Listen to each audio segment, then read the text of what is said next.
Sri Lanka, known for its coast lined with beautiful, accessible beaches. Less known for its jungle, which covers the central uplands.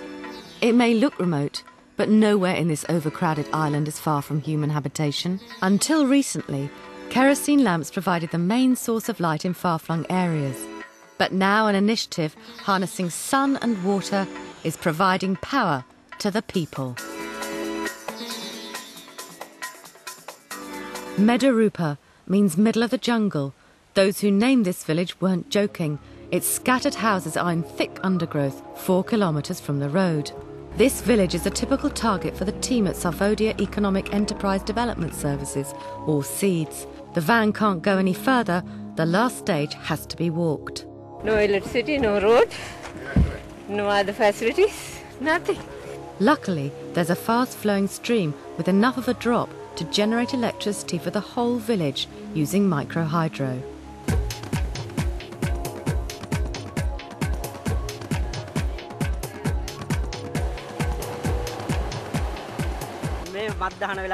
Now, during the day when it's hot, we can get a cold drink of water from the fridge or a quick cup of tea by boiling water from the kettle.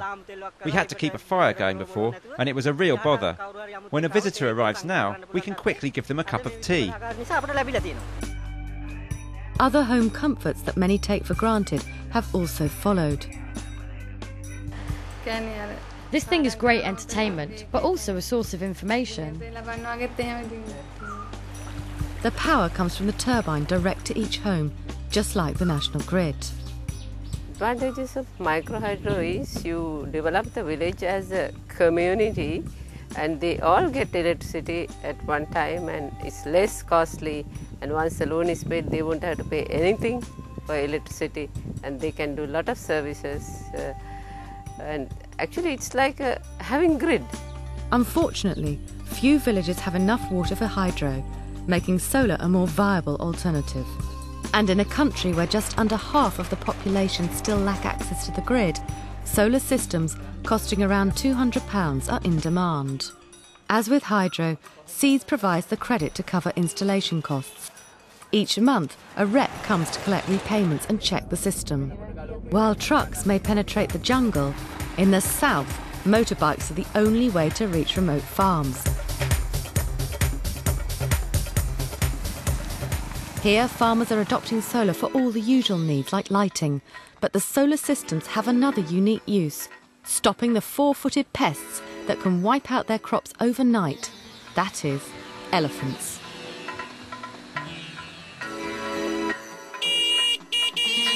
A horn wakes this farmer up when an elephant breaches the fence surrounding his crop.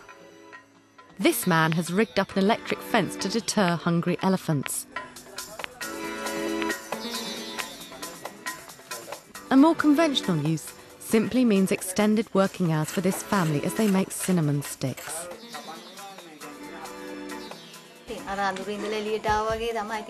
It makes a big difference. We have come to the light from the darkness. We can do more work and we can watch TV, and looking after our child is easier with good light too. Even in town there's a demand for the SEEDS financed solar power systems. This barber's shop runs entirely from a solar electrical system, despite having access to the grid.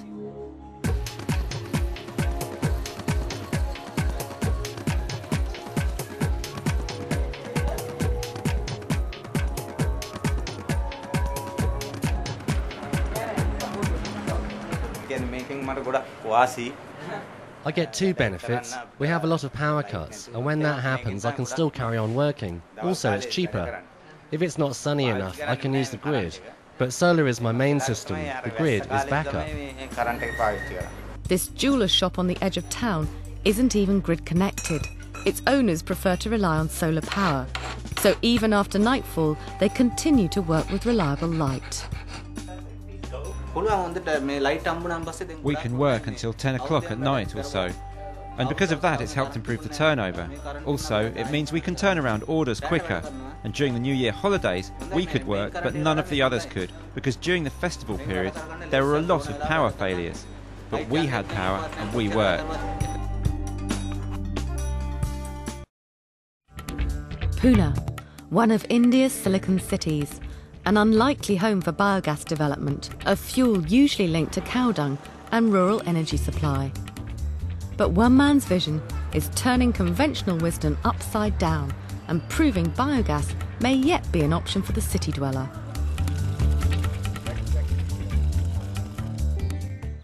Dr. Carvey of the Appropriate Rural Technology Institute, ARTI, has developed a revolutionary approach to generating methane.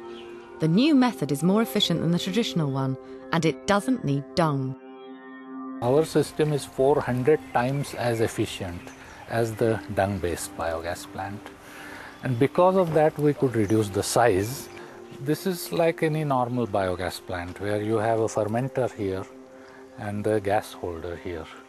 Now, this thing contains the feedstock along with water, and as it ferments and produces methane, this cap is raised, and this is the point where you take out the gas, and as you utilize the gas, the cap goes down again, and you can see the effluent that's coming out, because the material we are using here is totally digestible by the bacteria. The effluent is very watery. It has no solids in it. So the next day's feedstock, we just mix it in that and it's poured back. Dung is not the food of the bacteria. The bacteria live in the guts of animals.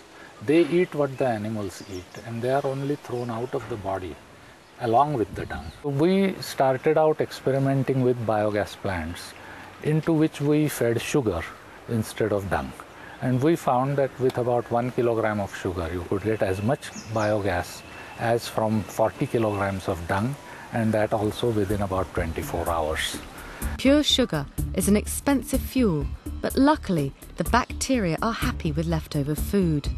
As long as you are using a complex thing like leftover food, it is a complete food, it contains all the minerals and vitamins and whatever the bacteria need. Artie's biogas plants are springing up all over the city, putting bacteria to work. The methanogenic bacteria evolved when the atmosphere of the earth consisted of methane, carbon dioxide and ammonia. Then green plants evolved and started producing oxygen. And oxygen was the pollutant for these bacteria. So they had to run away and find places where they can survive without oxygen. So now, today we find the methanogenic bacteria in the guts of all animals. This household has expanded their system to 2 interconnected tanks, allowing them to use biogas as their main energy source. I only use the LPG for heating bathwater now. I cook all our meals using just biogas. Mohan Karte collects leftover food from their neighbours, banana peel, onion skins, even old garlands of flowers, all get fed to the bacteria in his rooftop biogas tank, providing the perfect solution for organic city waste, which is just left to rot as landfill space is limited. The leftovers have to be left to ferment for a few days or mashed to a pulp before being put into the digester, as the bacteria are used to eating food that's already been chewed. Mix it by hand, because it is not harmful. With a limited amount of space, this biogas tank is on the roof. We are sorry, we have no steps. I just climb up this way. Mr. Karte and his family have been quick to pick up on the benefits of the new system. Cow dung is also useful, but their effluent is thick and slurry. It is a slurry. In this case, it's like Coca-Cola, syrup, very watery. We use that effluent as a fertilizer to this plant. This year we got much more better result than the last year. Even this apartment block is home to a biogas user. He's turned the roof into an oasis of green, using just the waste from the gas plant as fertilizer. This has come in the last week. This was not there. Then all tips you can see. The tips, you can see that red tip there, new leaves. One day it becomes full. In about 24 hours, it will go and touch if we don't use at all. But continuously we are using. There's one other advantage to not using the dung that does appeal to city dwellers. Now we are standing here just 3-4 feet away from this plant, but we don't have any odor problem. Do you smell anything? No. So it is useful.